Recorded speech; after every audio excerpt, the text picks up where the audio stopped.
into positions of hopelessness and helplessness. The government gives them the drugs, builds bigger prisons, passes a 3-strike law, and then wants us to sing God Bless America. No, no, no. Not God Bless America. God damn America. That's in the Bible for killing innocent people. God damn America for treating us citizens as less than human. God damn America as long as she tries to act like she is God and she is supreme. That's not how he talks. That's how Nixon talks. Whoa mode. Cuomo. Well, Cuomo is the new Nixon, as I've coined this concept. Cuomo is our Nixon. Aruba, Jamaica. Ooh, I want to take you down to Cuomo mode. The episode about Cuomo. Where we will take it slow. Okay, so we're gonna do an episode about Governor Cuomo, and I think this is probably a good time a year later to look back on what happened to New York. I know not all of our listeners live in New York, but a lot of them do. But also, this is a story that is related to the entire Democratic Party and things like that. It's timeless. It's like Aladdin. New goddamn York a year ago, because of this motherfucker, I cannot stress how weird this is. The streets were flooded with corpses. You guys remember? There were just islands where they were digging mass graves to just dump people on. One of the weirdest things about the mass grave islands is when you were reading about it, they would say, oh yeah, we just started doing mass graves on these islands. Of course, you go, what do you mean? And they're like, yeah, we've been doing this with prisoners for like years. The new island of bodies. Yeah, dude, I live by a hospital. They were just forking bodies past my house all the time. Wait, like covered up, or you could see the... They were walking upright and groaning and eating living people. Oh, I got bad news for you, pal. Those are living dead. Oh, ooh. One of the secrets is our governor hiding. That was me. That was Mr. Cuomo. I'm often confused for a zombie. He does look like it. He looks like the Death Note demon to me. That really scary. I see that. Face. But yeah, maybe more than Willem Dafoe for sure, who played him in the movie. Oh, who do you guys think will play Cuomo in the movie? I think it's got to be I forgot his name. The dad from Clueless. You know who I'm talking about? He's a character actor, Dan. I got it right here. Dan Hedaya. He looks a lot like Cuomo. He played Nixon in Dick. He's got the attitude. They got to make a movie about him, and I don't care if it's fucking Ben Shapiro who makes it, because unfortunately we have to rely on like Republican media sources to go after him. Like that's basically what it's been for the past, until recently with these scandals. The only people criticizing Cuomo were like the Fox News blondes, like the female hotter versions of me were the only people talking about. That's how I remember them as well. Yeah, that was it. It's me, Megyn Kelly, Margaret Hoover, Janice Dean. They all look the same, and they were the only people for the longest time speaking out against Cuomo. Anders advocates for Red-Brown Alliance.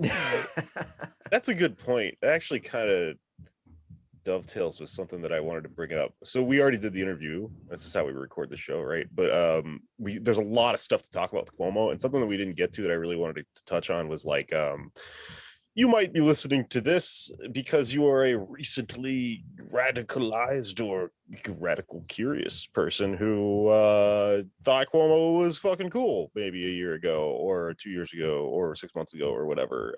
Maybe you were a Cuomosexual. Maybe you are a reformed Cuomosexual, or maybe you are a current one, and this is Cuomosexual conversion therapy to help you with those intrusive Cuomosexual thoughts.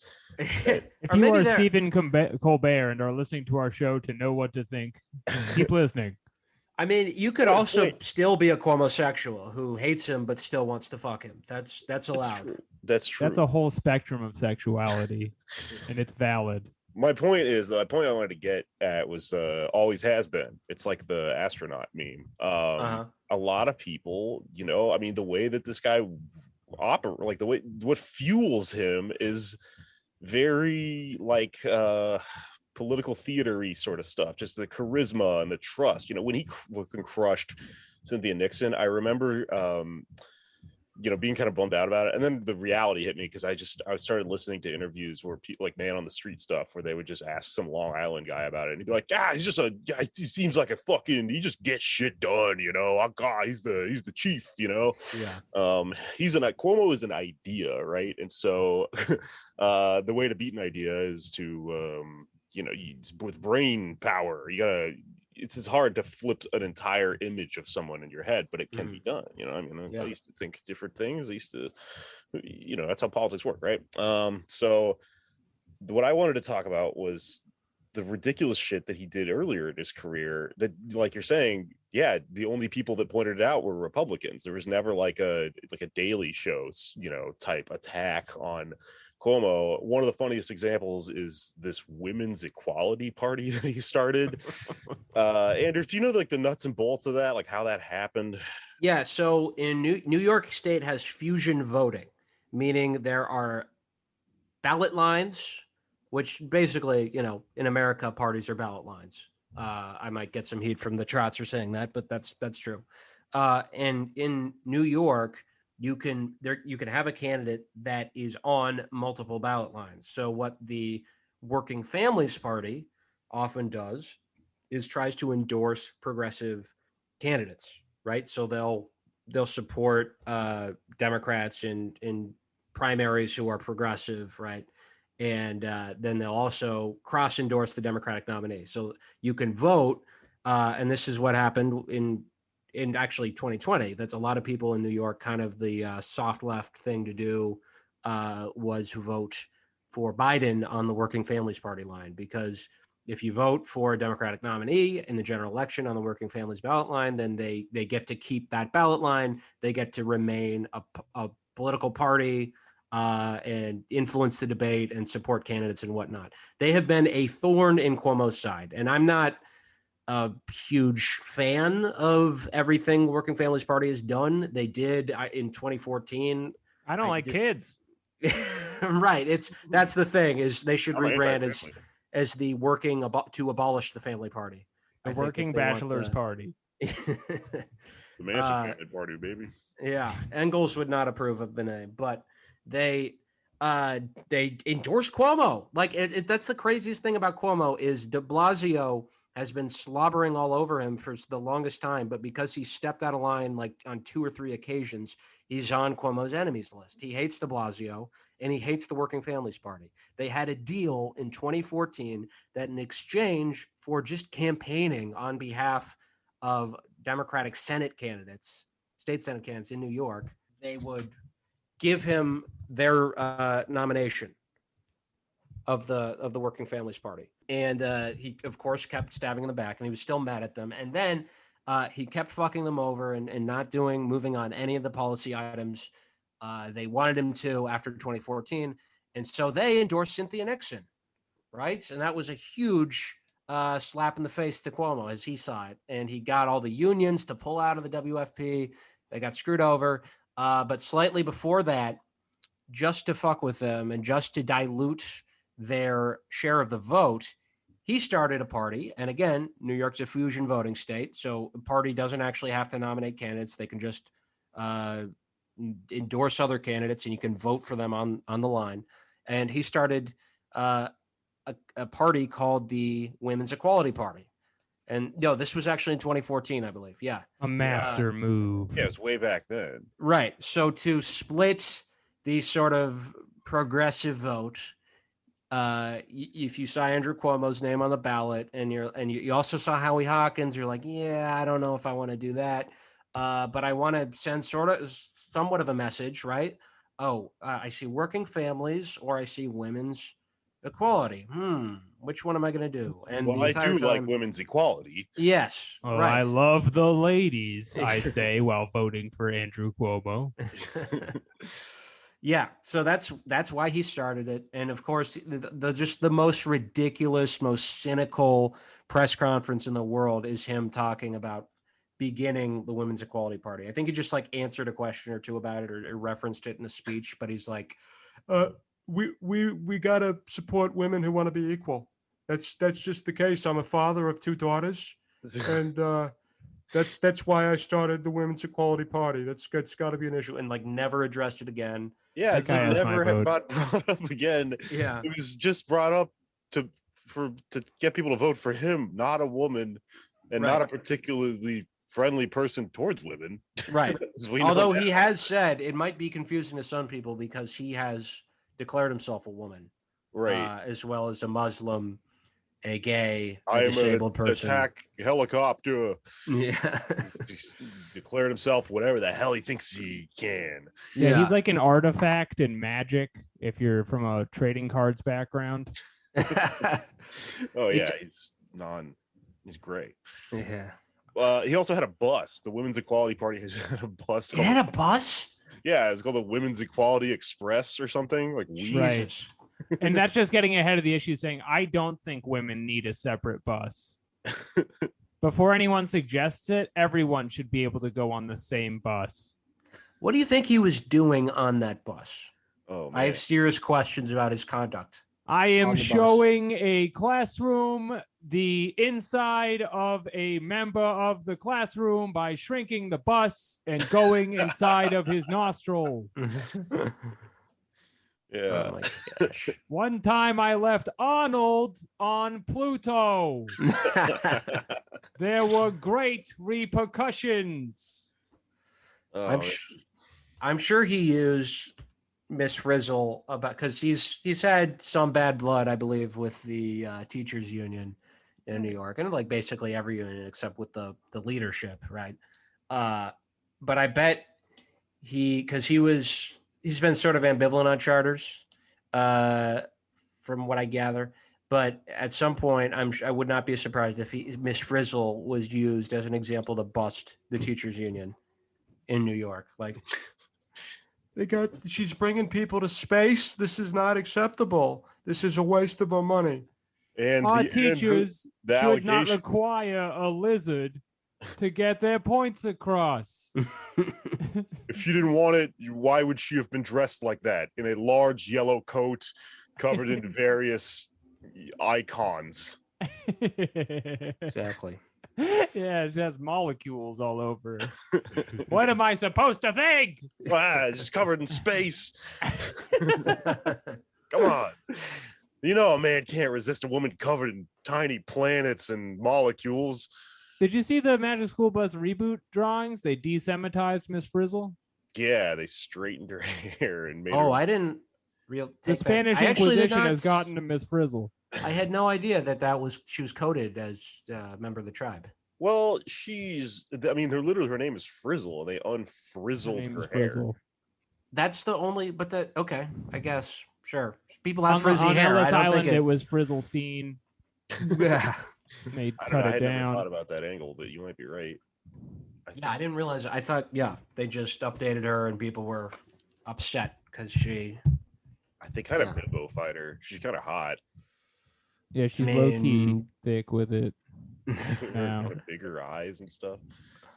Every episode, she only teaches you about sex. I think that's a weird angle for the show to take. Sex ed episode. Yeah, they never did a sex.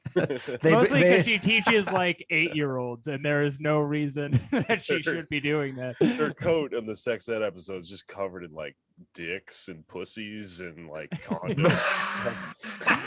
No, she has the hentai shirt. Yeah. With the girls drooling on it. Well, they can shrink the school bus so they can see the process up close. They can like go along with the sperms. Riding sperms and shit. It is very funny. That would be a problem though if it actually beat out the other sperms and they impregnated someone with the magic school bus. Yeah, then you make a Hang on to your abomination seatbelt. child part school bus. Oh man, It is weird they did an anatomy episode and we're just like, don't look at his dick. We're not driving there. Yeah. Oh no, I've made a wrong turn. Dead end. This is why you need to ask for directions. You know. Yeah. All right. Agreed. Well, should we talk Cuomo? Yeah. Speaking of sex ed, someone who did not get good sex ed that taught you about consent was Andrew Cuomo. We do not know that is true. Well, Asterisk. I'm just saying I don't think he learned consent, really. That's what I'm assuming based on his actions. I don't know that. That's true. But he was called, you know what he was called as a kid? The press in New York called him the Prince of Darkness because he was just a moody, like goth, like jerk. to everybody. Andrew, in his inky cloak, refuses to leave his father's memory behind and become Prince of Denmark. Yeah. Not saying that old goths are, jerks to people, but he was like, he's always been this way. And that's like, I feel like Mario Cuomo is also likewise overrated in sort of the New York politics imaginary. And I do think that's probably where he learned a lot of his skills with, cajoling and intimidation and just crooked governance. But it also underworld. Yeah, in Albany, baby. All right. Well, who are we talking to today? We're talking to Ross Barkan, who's going to talk to us about the New York state of mind in terms of the political. Cool. All right. Well, let's swing into that.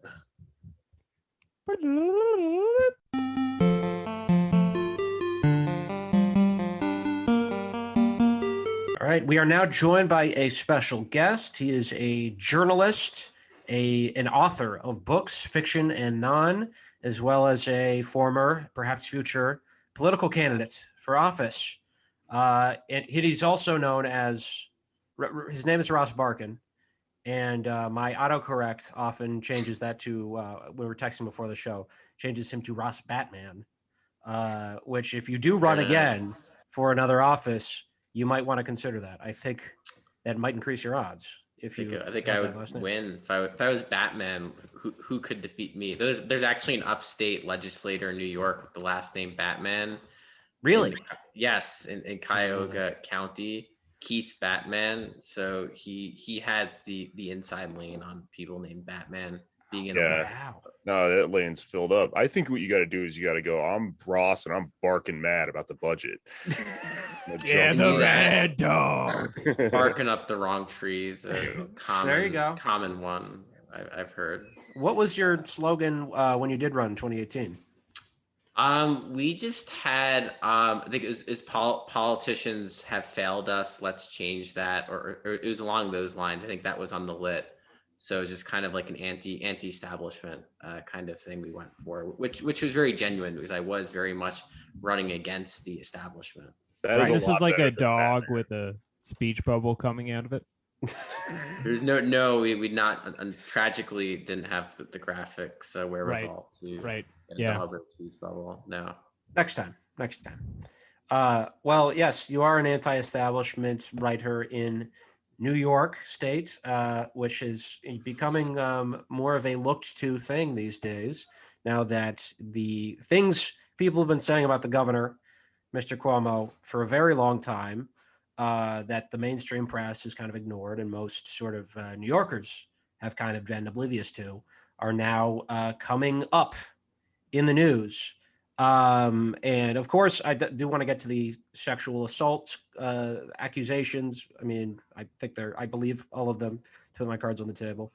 But before that, of course, there was the nursing home scandal, which brings us to, why this guy is in the news in the first place, because of COVID, the Cuomosexuals going crazy over this man's pierced nipples, because he handled the coronavirus so well. Which is the media narrative that has been presented and shoved down everybody's throat. And, some of us who have, I guess, lived in New York City and Brooklyn specifically, I feel like is kind of, I was talking about this the other day with these guys about how I feel like Cuomo is our Nixon if that makes sense. Like Yeah, he's just been our the man. Yeah, he's just been our villain for many years, and other people have been oblivious to it.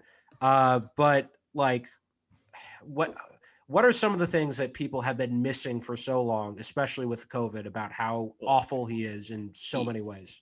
He's been in power, certainly. At least Cuomo's been governor longer than Nixon was president. And if you count the time Nixon was in the popular consciousness, he still got Cuomo beat by a little bit. But definitely, Cuomo, 11 years in power, it's a long time to hold an executive office that really controls the state, lock, stock, and barrel. I mean, people have missed a lot. I don't blame ordinary people. I blame the way he's been covered. I blame the way a lot of politicians have approached him for many years. He is someone who I think I try to talk from the perspective of kind of like a resistance liberal who's fallen in love with Cuomo. Is like, wow, this great Democrat who's standing up, who was standing up to Trump allegedly. And I always try to remind them that Cuomo was literally responsible for the Republicans controlling the New York State Senate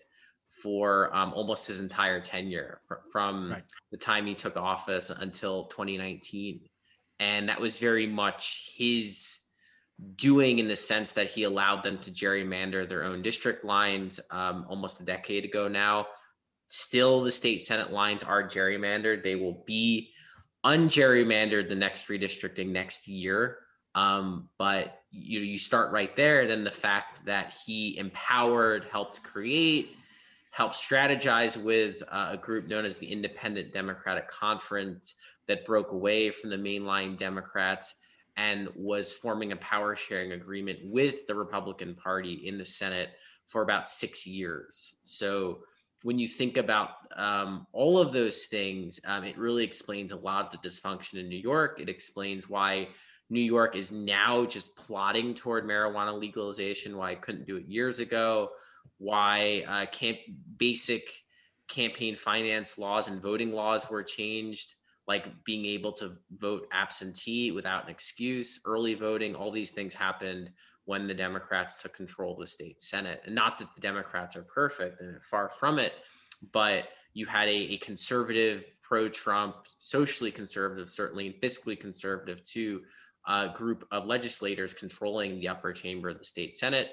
And that was the way Cuomo wanted it. He liked divided government.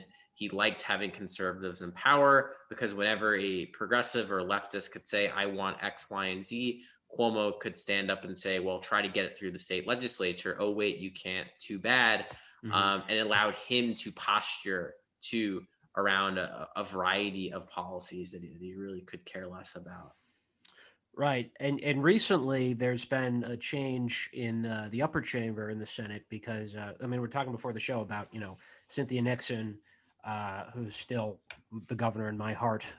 She, of course, was beat by Cuomo pretty roundly, but really one of the major goals of her campaign, as I saw it, was to defeat the IDC, to bring attention to this group that most New Yorkers, most Democratic primary voters in New York did not know about.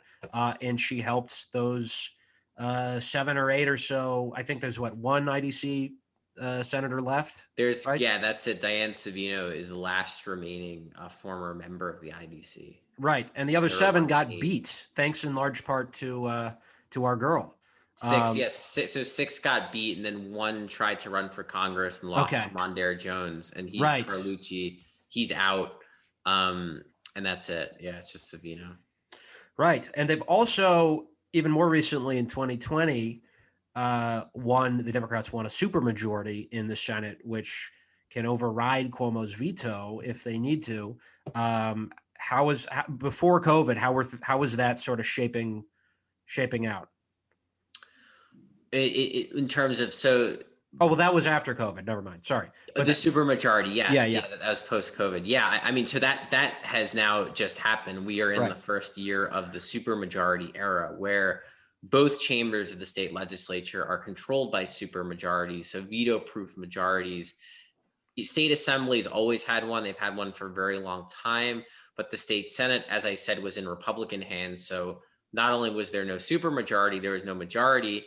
in 2018, Democrats won a majority, and then this fall, they won a supermajority, which was very fascinating because it was really in defiance of national trends where Democrats were soundly beaten down the ballot. New York is a Democratic state, so Democrats were able to perform well with the surge in turnout, which was not the case in other states. And a lot of, several new state senators were elected. All or most are fairly progressive in their views and kind of their approach to Cuomo in particular. So, you're already seeing, the push to revoke Cuomo's emergency powers. There was just a bill passed that took away the immunity for nursing homes and hospitals from lawsuits related to COVID. Unfortunately, that's not retroactive, so you can't sue if you were impacted a year ago, but at least it's gone now. And a marijuana legalization, the way it's been done is it's really been done without much input from Cuomo. It's really been the legislature getting together to do it. And that's certainly a shift from 2020 where Cuomo ran the state like a quasi-authoritarian, with his emergency powers. The legislature abdicated their responsibility with a few exceptions. They allowed Cuomo to really run roughshod over everyone else. And now you're seeing a restoration of the three branches of government. And obviously Cuomo's political position is very much weakened by the sexual harassment and nursing home scandals. And he can't really call the shots like he once did, though he'll cling on to power as long as he possibly can. Right. And when he was still calling the shots about this time a year ago, of course, like we said, he was adored by the mainstream media. But you've been reporting this, and a lot of people have been yelling and screaming about this, especially in New York. The way he handled COVID was actually pretty bad. What are some of the things that the corporate press is not picking up? Sure. So I wrote a book about this, and it'll be out in July. The Prince, Andrew Cuomo, Coronavirus in the Fall of New York, out from Or Books.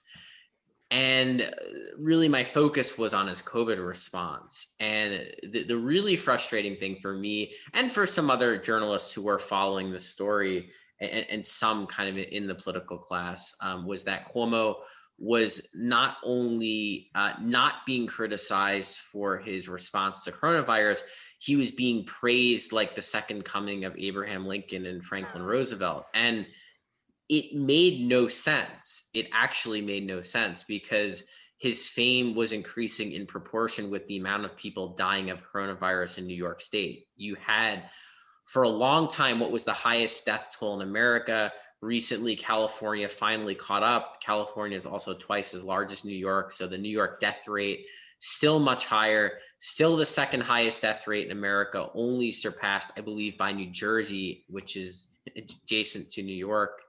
So you start from the fact that so many people die. There's no way you can call the response a success when 50,000 people are dead. It makes absolutely no sense. And then you go, well, a lot of people died of COVID in a lot of states. So what's the big deal? Well, New York knew it was going to get hit hard. It wasn't a secret that in February of last year, this was spreading. This was spreading in the United States. This had been spreading overseas. Public health experts were sounding the alarm. In Seattle, you had preparations for shutdowns in late February and early March. They were putting public health officials really at the front of the response. We had a period which has been memory hold for reasons unclear, where Andrew Cuomo compared COVID to the flu repeatedly, downplayed the threat, said it was not as bad as SARS, not as bad as Ebola. I know this because I remember. I also know this because I went back and watched all the press conferences and read the transcripts, and they're worse than you remember, especially when you're looking at March 2nd, March 3rd, all the way through March 11th. March 11th was the day the NBA shut down and really America went into red alert. Cuomo was still downplaying COVID, saying it's not a big deal. The fear is worse than the virus. And certainly he was not alone in that. Bill de Blasio was pulling something very similar in his rhetorical approach. The difference is Bill de Blasio didn't get a book deal and didn't get on the cover of national magazines and didn't get very pleasant profiles in all of the great newspapers of America. And no one is a de Blasio sexual. It never happened. there's no de Blasio sexual. No one ever was aroused by Bill de Blasio's response to COVID. So I at the time felt like I was living in an alternate universe, to be frank, where I remember it was March and people were dying left and right. And I was writing about this, and I start to see these stories like Cuomo's the control freak we need right now. I have a crush on Cuomo. Isn't he great? Going on at Ellen DeGeneres, going on at Trevor Noah. And you're just like, what the hell is going on? In retrospect, if you were a Cuomosexual, so many people died that if you're a Cuomosexual, that means you're a necrophiliac.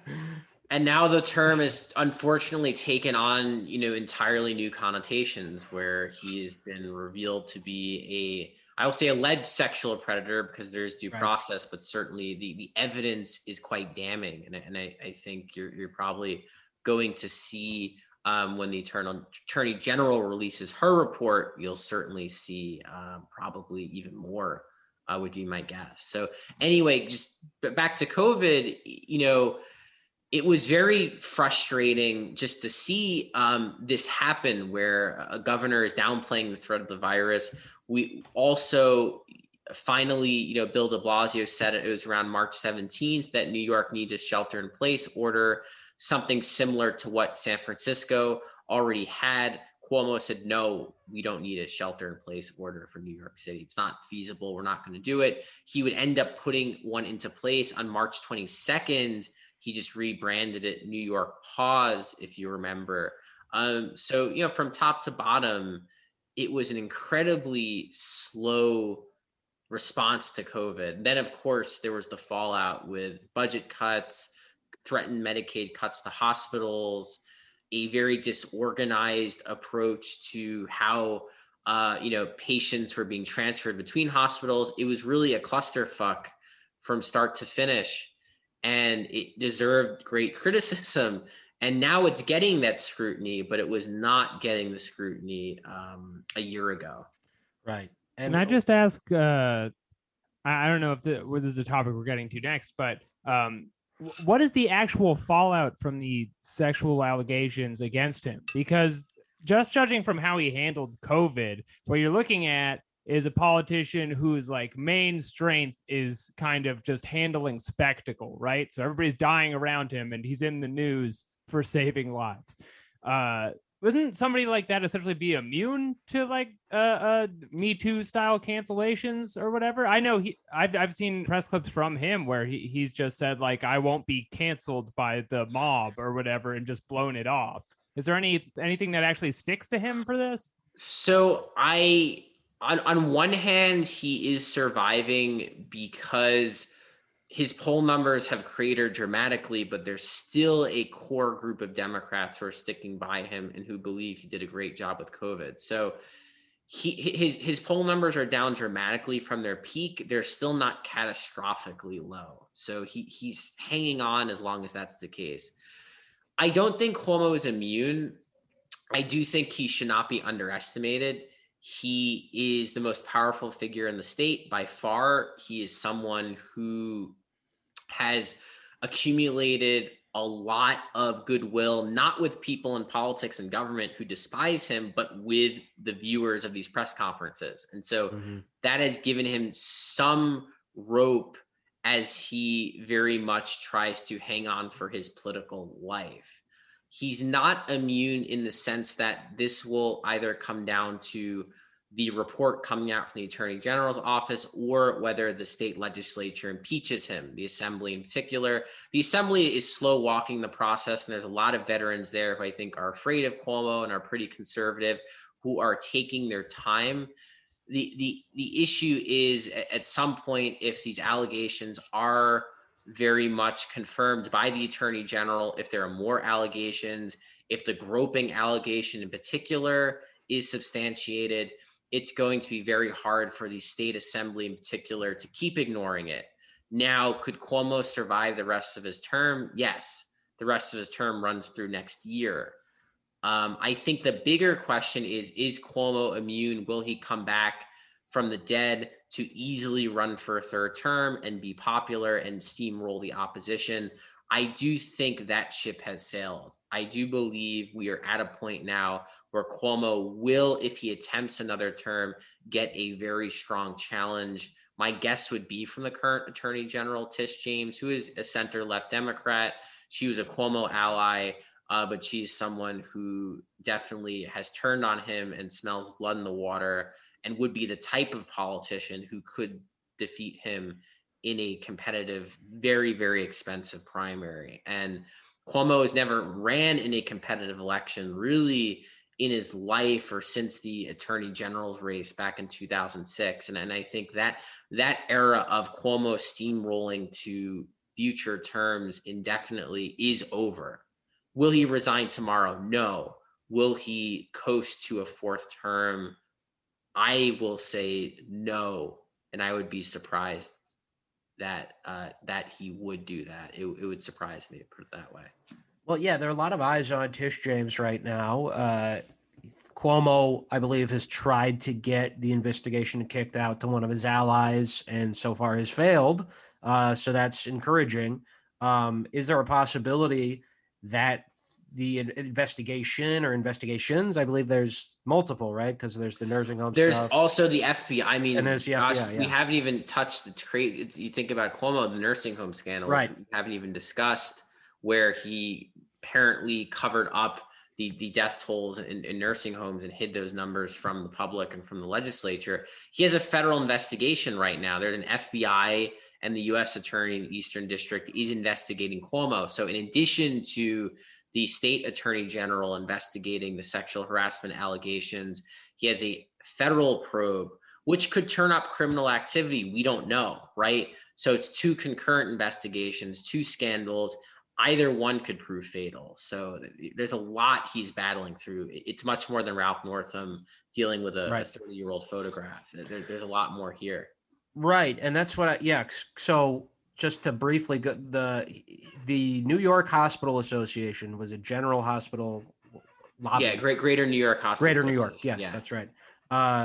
People hear that and they're like, what? That's just like a group of hospitals. They are the most powerful lobby, one of them in Albany, and their fingerprints are all over the Cuomo administration. Melissa DeRosa, one of his aides, her dad, I think, is the president. Cuomo is absolutely in their pocket. He's her dad's a lobbyist. A lobbyist. Lobbies on their behalf. He's one of the most powerful, well-compensated lobbyists in the state, and he's employed by Greater New York Hospital Association. Okay, I'm glad I have a fact checker this week. We could use one more often.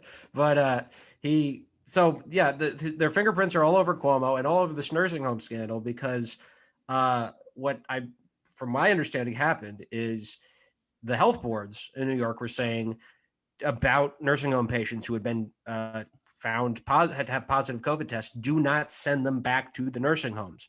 We have adequate space for them in the Javits Center, and they had like a boat or something. They had all these makeshift hospitals set up, but Cuomo insisted on sending them back to their nursing homes, and that caused at least 6,000 people to die. And that's why the immunity thing plays into it, right?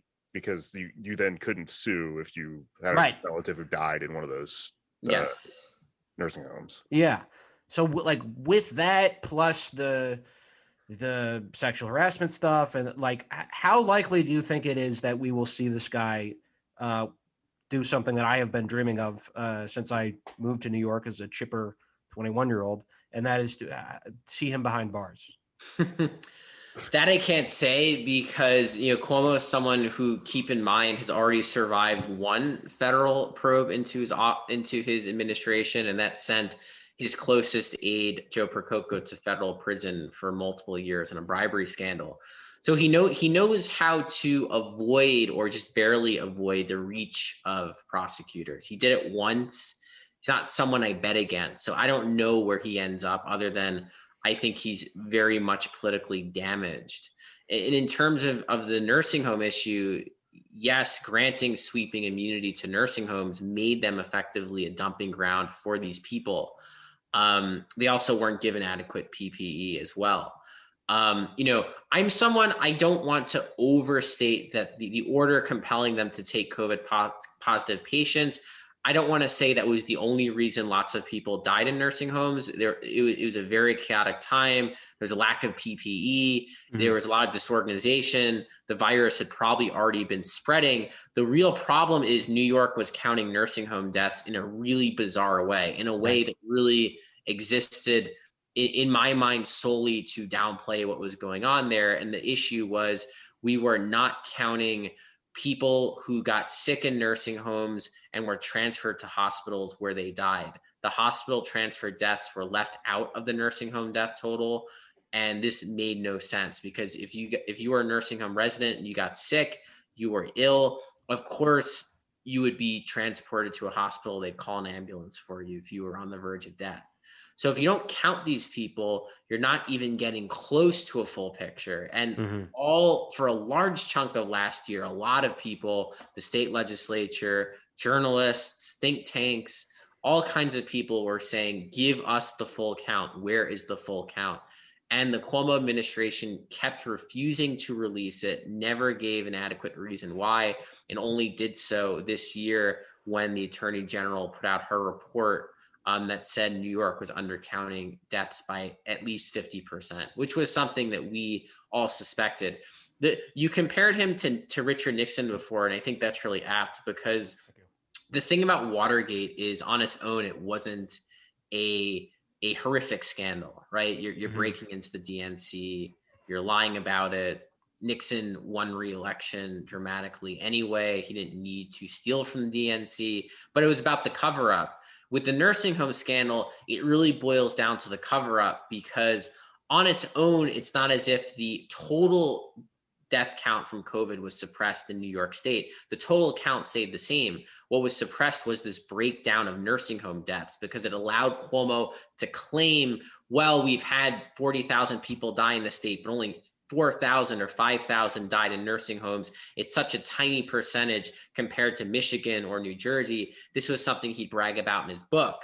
And it's becoming apparent that his obsession with this book probably played a role in him downplaying the death. So for me, the problem is the cover up, and it's the bad data. You need good data to make good decisions. You need good data to be able to know what happened from a historical perspective. And it was clear, without the Attorney General, without everyone asking questions, Cuomo was content to fudge, hide, cover up this nursing home data. And it may get him into legal trouble. It may get Melissa Duros into legal trouble. We don't know yet. We'll find out. Yeah. And their excuse so far, or their reported excuse, closest thing to an excuse, was DeRosa saying, well, we didn't want the Trump administration to politicize this, which is, I guess, maybe a politically justifiable, but not really legally. You were gonna make fun of me. I didn't want to tell you how many old people died. Right. It's bad tweets. They're afraid of bad tweets. And then there was a New York Times report a few weeks ago now that said as early as June, which was before DeRosa claimed they were afraid of the Department of Justice, they were aware of the nursing home death toll, and they'd actually pulled the numbers out of a report, claiming they weren't verified. I put that in air quotes. So, she's a liar. She is someone who lies. Cuomo lies. They're both liars.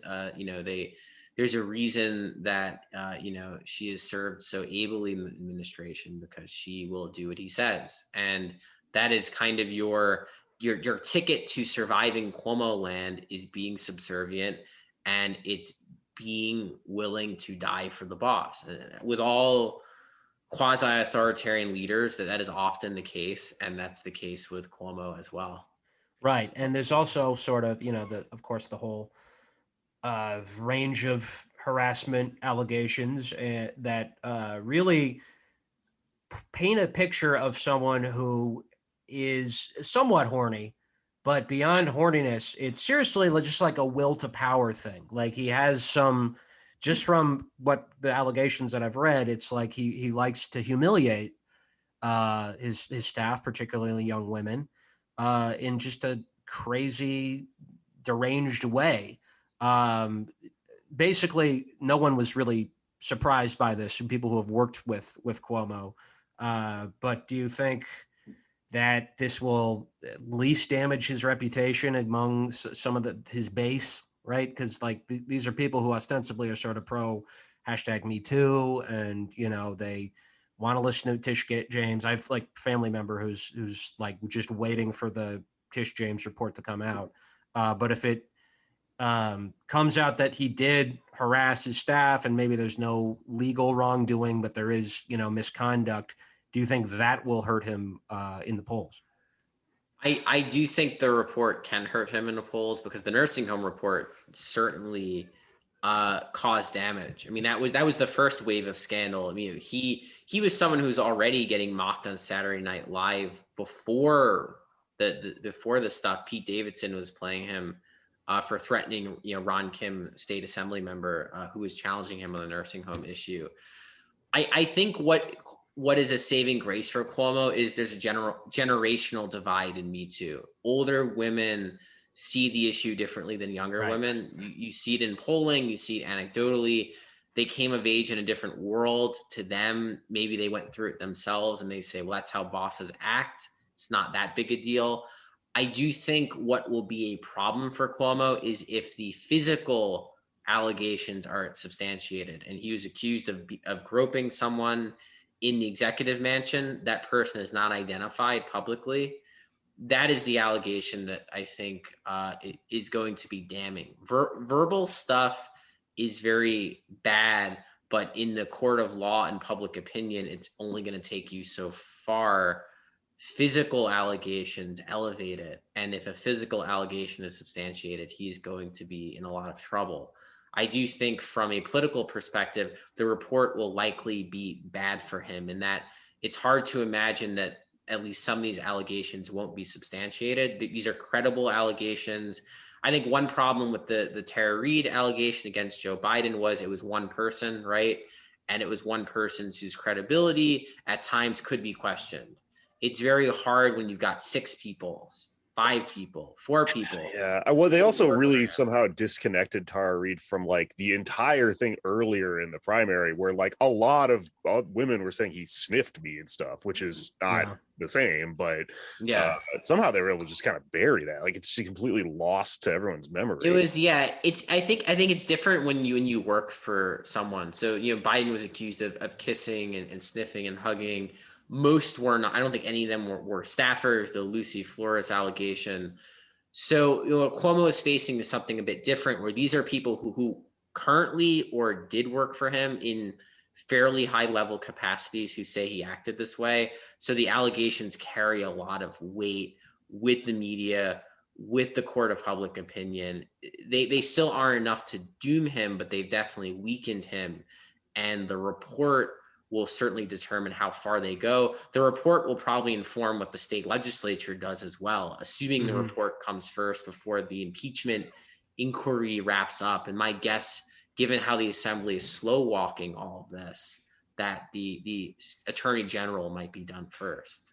That's kind of interesting. I guess for me, when I think about Cuomo, like the Trump is like, as a concept, is just looming in the back of all this for me. It's interesting they're able to deflect certain things by going like, well, we couldn't put this data out because like that strengthens Trump and you don't want to do that. And then if you do some digging, you find out like people in the Greater New York Hospital Association are heavily involved in Trump. And it's like, you look into it a little bit. It's okay, this is bullshit. This is a cynical use of the idea of Trump. But also I think that like Trump like was the first, politician to kind of embody this like I can't be canceled thing. Fuck you, I'm not going to do it. Right.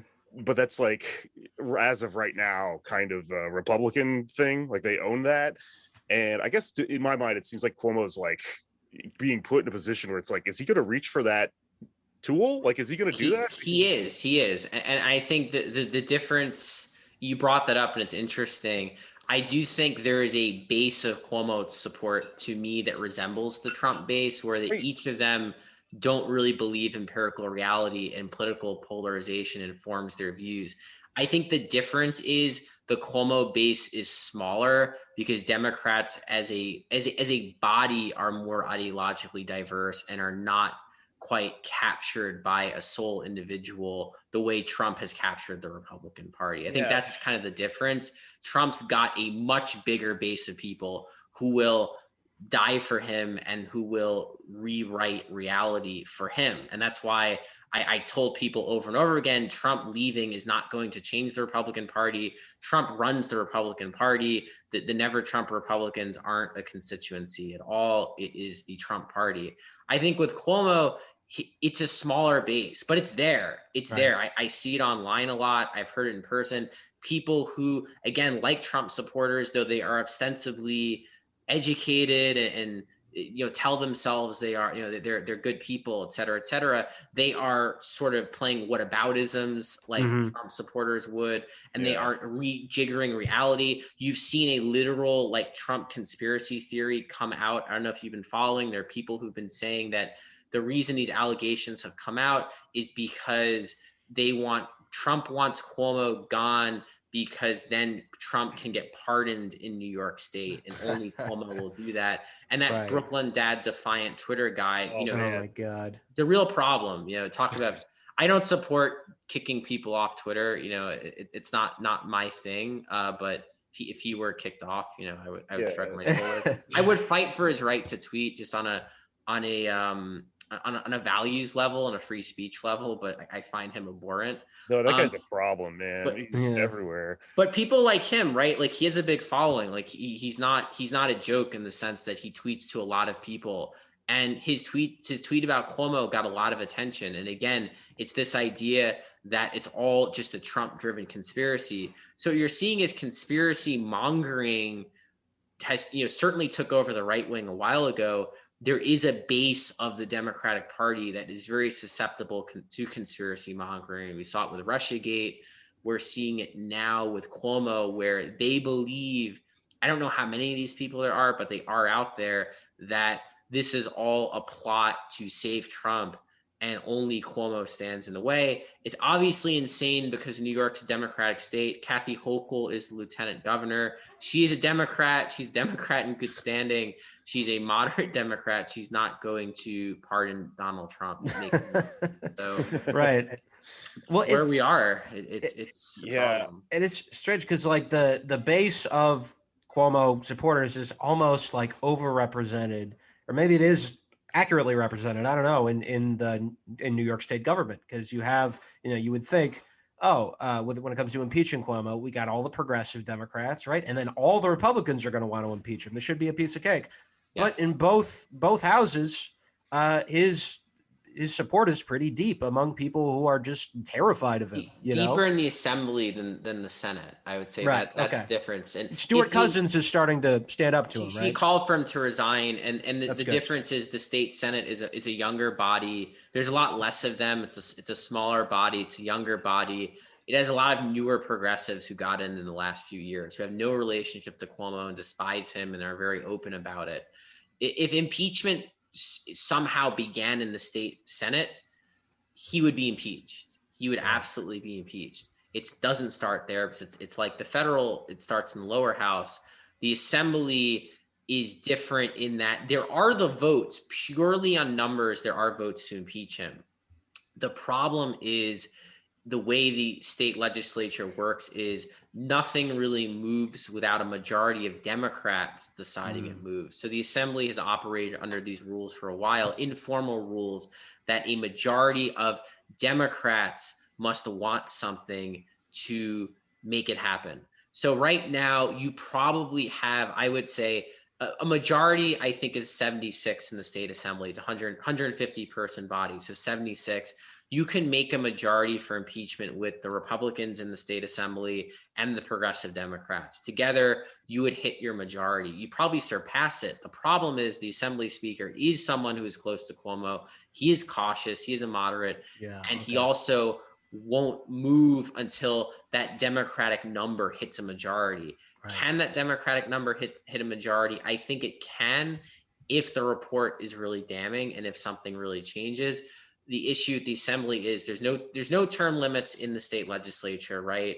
And the assembly has had a lot less turnover. It's an older body. You've got people who've been there 20 years, 30 years, even more. They're cautious by nature. They're cowed in some ways by Cuomo. They're deferential to him. So that's like the final hurdle to overcome. Cuomo knows it, right? I mean, Chuck Schumer calls for him to resign. Cuomo does not give a crap. Yeah. AOC called for it. Cuomo does not give a crap. If the Assembly Speaker called for it, then Cuomo cares because those are the votes, and the trial goes to the Senate. He's in deep trouble. Right. It's interesting because, in most bodies, including the federal one, it's like the House, the lower one is the more sort of progressive, popularly reflective one, and the Senate is more conservative, but it's the opposite in New York. It was like that in New York till a few years ago, because remember, the Republicans held the Senate. Right. The Assembly by default was the progressive body. But again, it was more of like a by default thing because they were the only Democratic power in Albany. They were like the wedge between Republicans running the Senate and Andrew Cuomo in the governor's mansion. So people had to kind of go to them for the progressive wish list stuff. And they would go, oh, we'll do our best, right? We'll see what happens. But now it's flipped. Yes, it's the Senate is really where you have more. I mean, there are DSA. Another difference I should say is a DSA member in the state Senate can make a much bigger difference because there's 63 of them.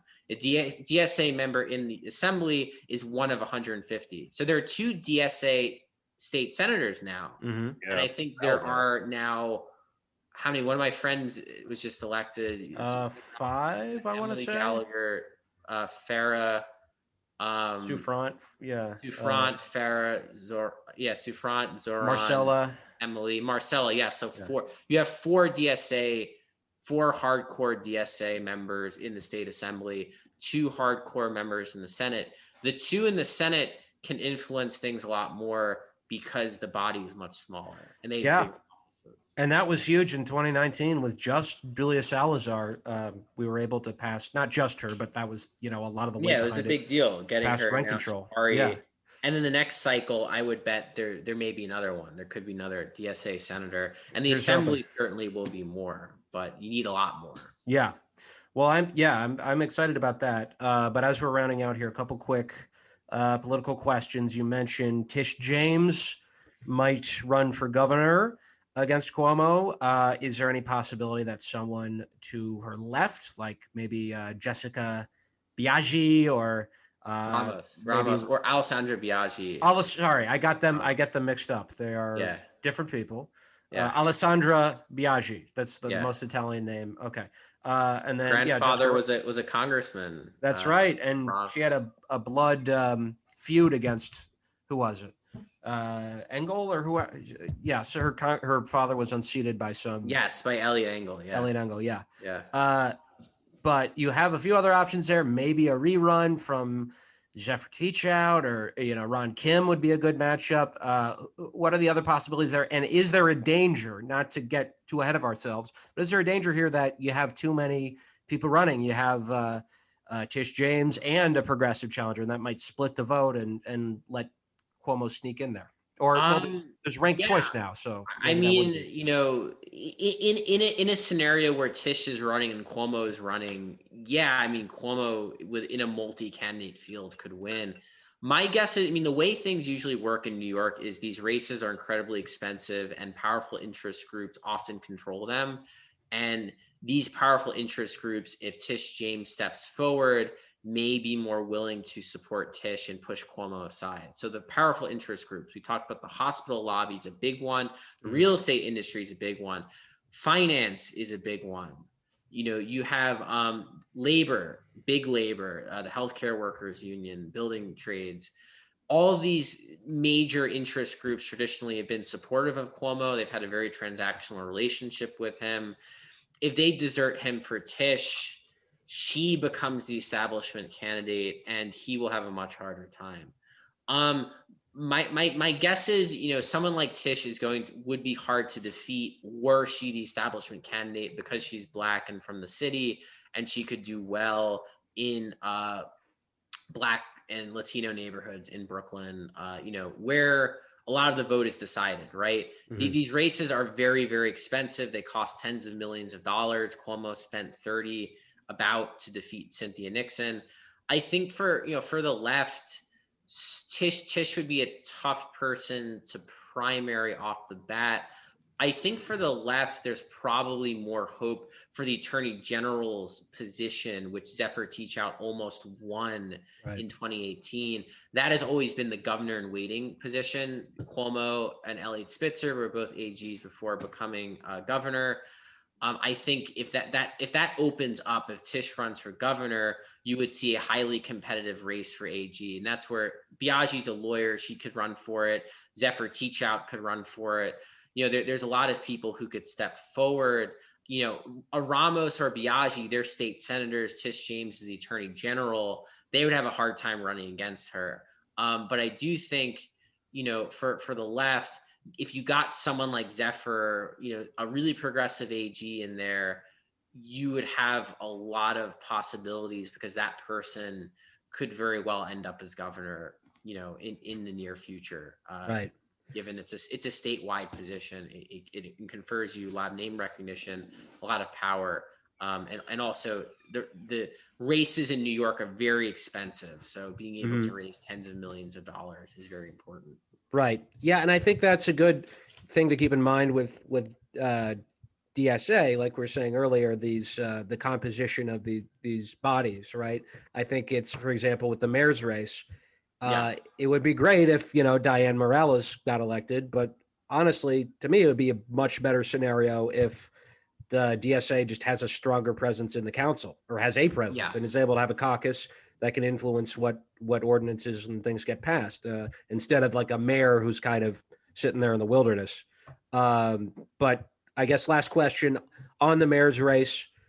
Who do you see as the favorite? Is it fair to call Yang the front runner? And what's kind of the best case scenario for leftists and progressives? I think Yang is the front runner, and I think Eric Adams, the borough president, is a top contender. And then I think Scott Stringer and Maya Wiley are in that next tier. And I don't really see anyone else breaking out. Maybe Ray McGuire, because he's going to spend a lot of money, but he's not going to outspend the top of the field by that much. Like Bloomberg, the Guardian Angels guy is going to win.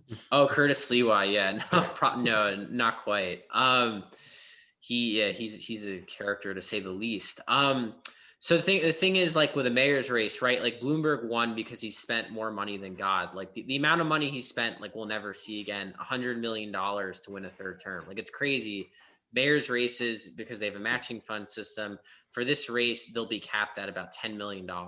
And so Bloomberg spends 10 times that much. McGuire won't spend that. I do think Yang is a front runner. I think Eric Adams is right there. I don't think Diane Morales has a real shot. My apologies to the Morales people. And I say that because, mayor's races, again, like governor's races, I think DSA is smart about this stuff. They cost a lot of money. It's not like running for city council. It's not like running for Congress. Someone the other day is like, well, AOC and Bowman won. It's one congressional district. A million people, almost a million people could vote in the June primary. So what you need to do, you need to spend a lot of money on TV. Field doesn't mean that much. Bill de Blasio won in 2013 with no paid field program. It's a very different ball game. It's like a media and messaging thing. It's something the left in the future could compete for, especially if you elect a DSA member, public advocate, council speaker. Like, I think the sky's the limit for DSA. I think in this cycle, they're doing it right. You run for city council. I think DSA will elect at the minimum 3 or 4 members to the city council. That's a block. You can have leftist, like adjacent members who aren't in DSA, but kind of support all the same policies. And you can build a block, and you can oppose what will probably inevitably be a more conservative administration than what's in the city council. I think that's the dynamic you'll see. And that's where the council can really have a say. For leftists, I mean, truthfully, there aren't a lot of great choices. I mean, to be frank, for mayor, for city council, choices are abundant. For mayor, I mean, to be frank, there's no candidate who's viable who checks all the boxes you want. There's no viable candidate who has a long history in progressive left politics. Scott Stringer sort of proclaims himself to be, but he was a center left, pro-Israel establishment Democrat to the right of de Blasio on certain issues for a long time. So he beat out Spitzer. And defeated Spitzer, and he wasn't really running to Spitzer's left. Not at all. Quite frank. They kind of Spitzer, if anything, kind of took a populist lane in that primary, and had a Black and Latino support. So, Stringer, again, center-left politician. I think he's running a progressive campaign, but he's not Bernie Sanders. He's not Zephyr Teachout. Maya Wiley, similarly, she was Bill de Blasio's lawyer, has progressive ideas, but is not Bernie Sanders, is not Zephyr Teachout. So, again, by that standard, you don't have a lot to work with. Eric Adams used to be a Republican, is very close to the real estate industry. And Andrew Yang is the wild card. I think skepticism is warranted. My only defense of Yang I ever offer to leftists is he's more open to far left policy than I would say some of the other candidates in the race. He also has some pretty dubious people advising him, dubious in that they have ties to Michael Bloomberg and Uber, Bradley Tusk in particular. So, as a leftist myself, I have serious, worries about a second Bloomberg administration with Yang. I don't know if that's what's going to happen. I think Yang is something of a blank slate, which can be scary or which could be exciting, depending on your point of view. Again, I've argued to people in DSA on the left, if Yang becomes mayor, he can be influenced. He's not Andrew Cuomo. Totally. He's not Michael Bloomberg. He's not a billionaire. Michael Bloomberg could destroy the unions if he wanted to because he had more money than God and he had the entire institutional New York behind him. Yang, he's a newcomer, he's a neophyte. In some sense, he'd be a weaker mayor, but for the left, that's not the worst thing in the world. Yeah.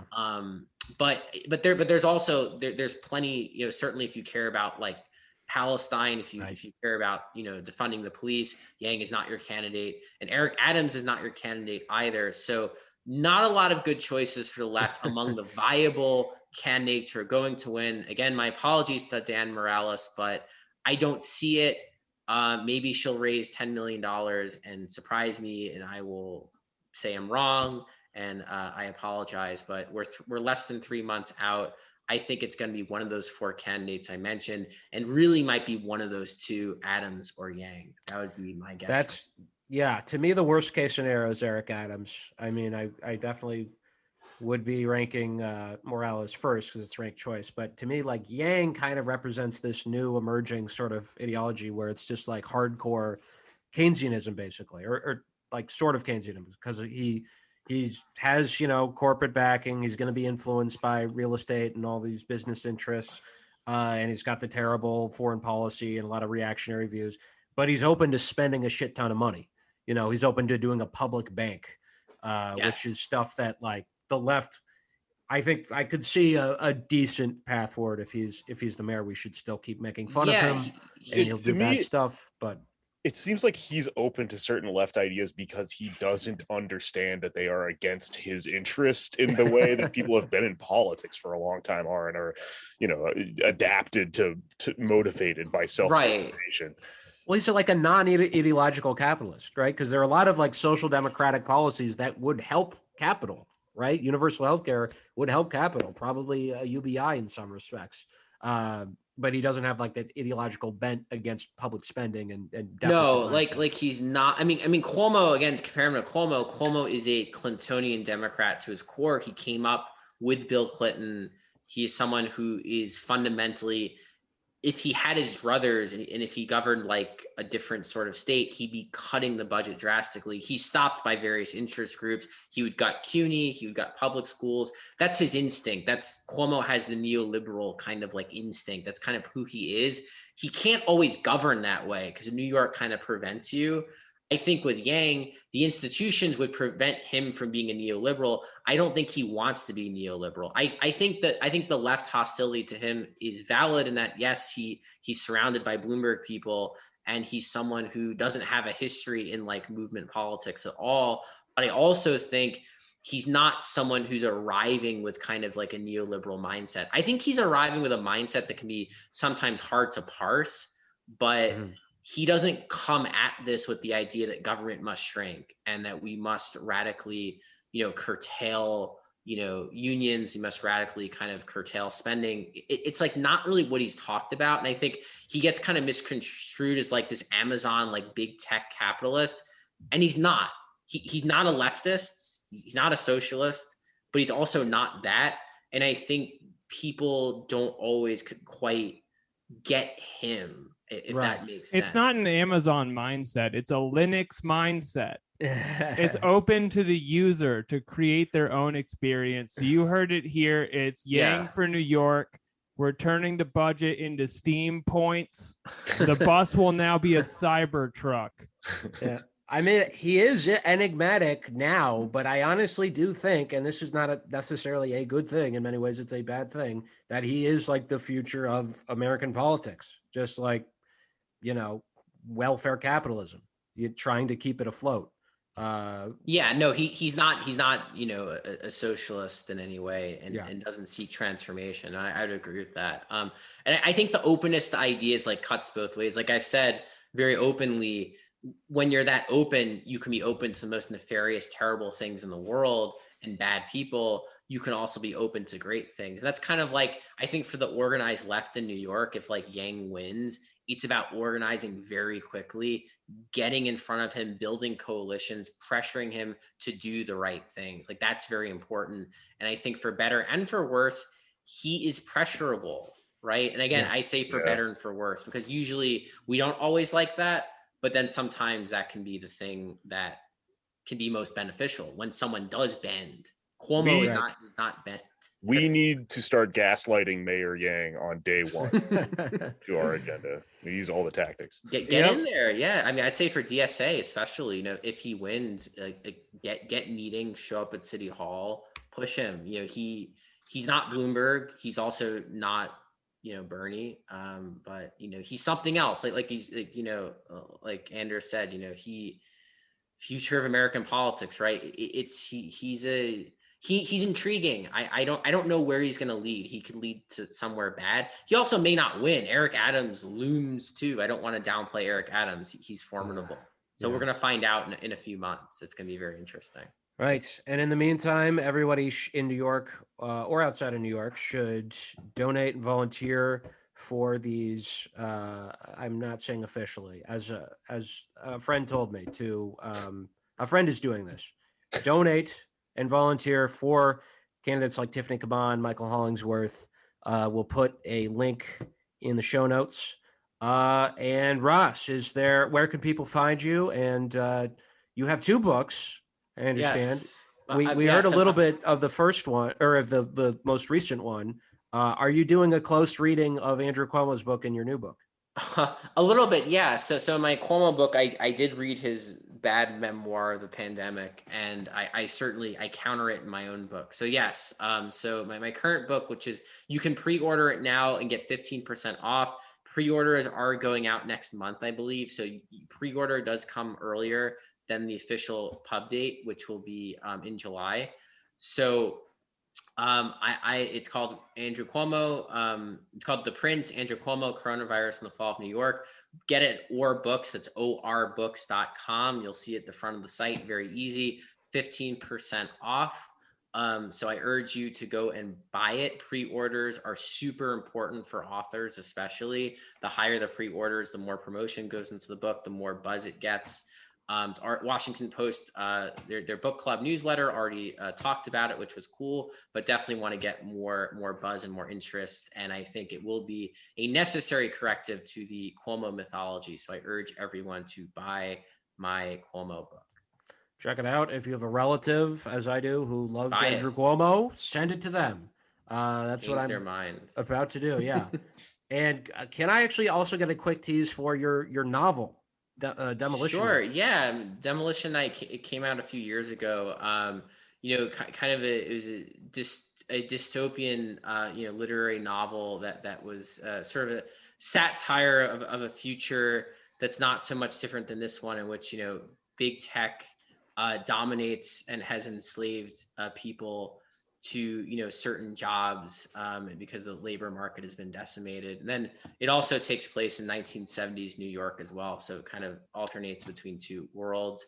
And it came out a few years ago, so if you like literary fiction, if you're into kind of like Ray Bradbury, Octavia Butler sort of thing, maybe for you, order that as well. Cool. Oh yeah, I like that. I'm at Anders Lee here on Twitter.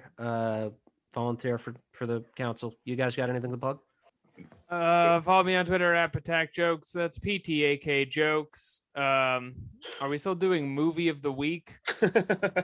Go ahead. Or was that a throwaway? I don't know. Go for it. Mine is Shazam. Watch Shazam 2019. Best DC Comics movie ever. There's no rules on what you can plug on our show. Plug whatever you want. I saw Shazam. It's pretty good.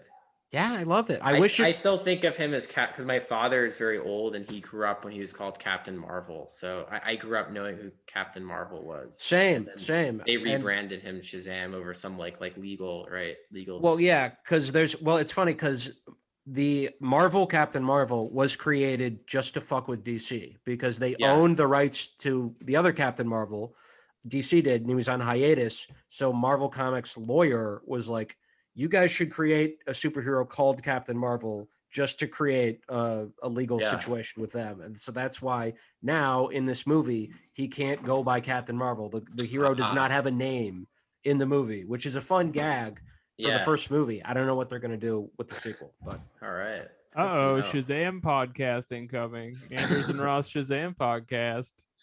I'm gonna plug the wind that blows the barley, which is wind that shakes the barley. It's like an Irish Saving Private Ryan if they didn't have any money, so they couldn't technically film anyone dying. Okay, we've kept the streak alive. I don't think we've ever had a plug section that didn't get entirely disrailed for at least 30-40 seconds. It's not gonna happen next week either. My plugs are. I'm suspended from Twitter right now, so please retweet. I'm tweeting from the podcast account. I'll be back. I'll promote the show in a few days when I come back. But in the time being, please promote my stuff that I'm promoting from the podcast account, including this here podcast. And listen to my other show, Why You Mad? And I think that's it. I subscribe to our Patreon as well. Right. A good episode. I'm really proud of the Patreon episode we did this week. I did a deep dive on crazy evangelical organizations in response to the mass shooting, and there's some really fun stuff in there. So if you've been on the fence, this is my pitch. Sign up for our show, give us money, and listen to our extra shit. Rate us on iTunes. I don't know. Do we have to do that anymore? I don't know. Just give us money. I don't know. Do what Jake's movies pitch this week is Spring Breakers. You have to listen to the bonus to find out why. It's Spring Breakers. Oh yeah, I watched it for the first time and I fucking loved it. Watch Spring Breakers. That's Spring Break forever. I'm so mad that I'm taking this seriously. Yes, my movie pitch, which is a thing that we do on the show. Spring Breakers. All right. I think that's it, everyone. That's it. Thanks for joining us. All right, thanks for having me. Yeah. And you have did you plug your Twitter? I forgot. At Ross Barkan, just my name. Cool. Find it. Follow me and follow my pithy tweets. Our fans are Twitter freaks, so All right. You'll find good content on my Twitter. Good content. Cool. All right. Well, thanks for talking to us. Hope you learned quite a bit about fucking Cuomo, and we end by saying it's finished. Finished. All right. Finished.